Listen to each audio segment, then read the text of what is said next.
ou ailleurs. Ça ne veut pas dire que ça se produira, mais je retiens que pour vous, c'est possible.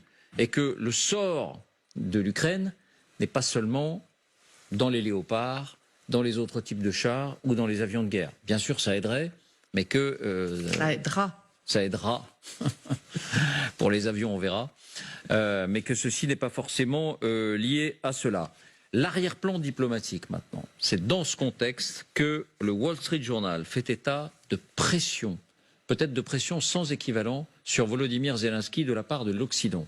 Et en particulier de la part de l'Allemagne et de la part de la France. Des pressions, pourquoi? Des pressions pour commencer à envisager les négociations. Soyons clairs, ni Berlin ni Paris ne disent aujourd'hui à Volodymyr Zelensky il faut négocier avec les Russes. Ils disent à Volodymyr Zelensky, de toute évidence, si l'on en croit les informations rapportées, on va les examiner dans quelques minutes, ils disent à Volodymyr Zelensky, commencez à définir à partir de quel moment vous pourrez dire oui, nous sommes prêts à parler avec Vladimir Poutine. Et dites-le nous à nous aussi. Voilà ce qui est dit. Alors voyons d'abord quelles sont ces informations, que disent-elles précisément sur ces pressions sur Volodymyr Zelensky. Voici les indispensables avec Quentin Berrichel.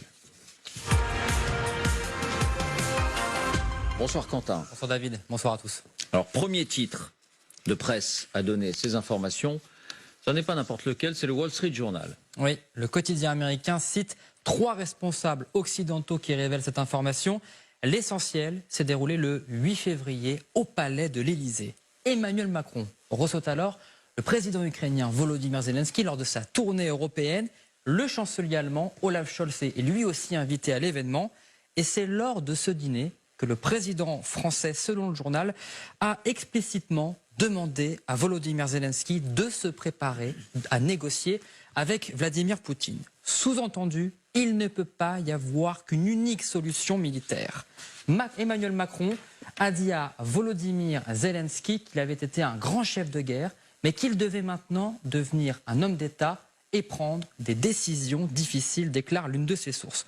Le président français fait ensuite une référence à l'histoire avec un grand H pour appuyer ses propos. Même des ennemis mortels comme la France et l'Allemagne ont dû faire la paix après la Seconde Guerre mondiale.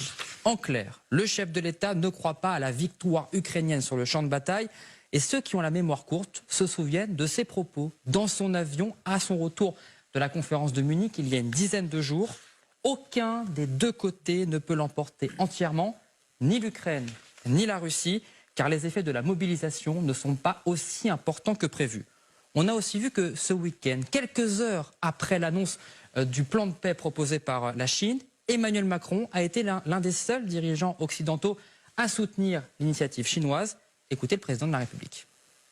Je pense que le fait que la Chine s'engage dans des efforts de paix est tout à fait bon. J'irai moi-même en Chine début avril. La Chine doit aujourd'hui nous aider à faire pression sur la Russie, évidemment, pour qu'elle n'utilise jamais ni le chimique ni le nucléaire, ce que la Chine a déjà fait, mais ce qu'elle arrête cette agression en préalable à une négociation. Je suis pour qu'on associe le maximum de grandes puissances au travail pour stopper l'agression, aider l'Ukraine à résister et bâtir la paix. Bon, l'accent est mis sur Emmanuel Macron, mais de fait, et le quotidien américain et d'autres sources de presse évoquent un plan plus global des Occidentaux. Oui, le Wall Street Journal indique que l'Allemagne, la France et la Grande-Bretagne voient dans le renforcement des liens entre l'OTAN et l'Ukraine un moyen d'encourager Kiev à entamer des pourparlers de paix avec la Russie plus tard cette année. C'est donc pas pour tout de suite et ce sera à l'Ukraine de décider le moment venu pour négocier. Mais le journal allemand Bild est plus précis et parle d'un plan plus contraignant pour Volodymyr Zelensky. Selon le journal, qui cite 2 responsables américains et allemands, un plan secret emmené par Emmanuel Macron, Olaf Scholz et l'OTAN aurait été défini pour mettre fin à la guerre.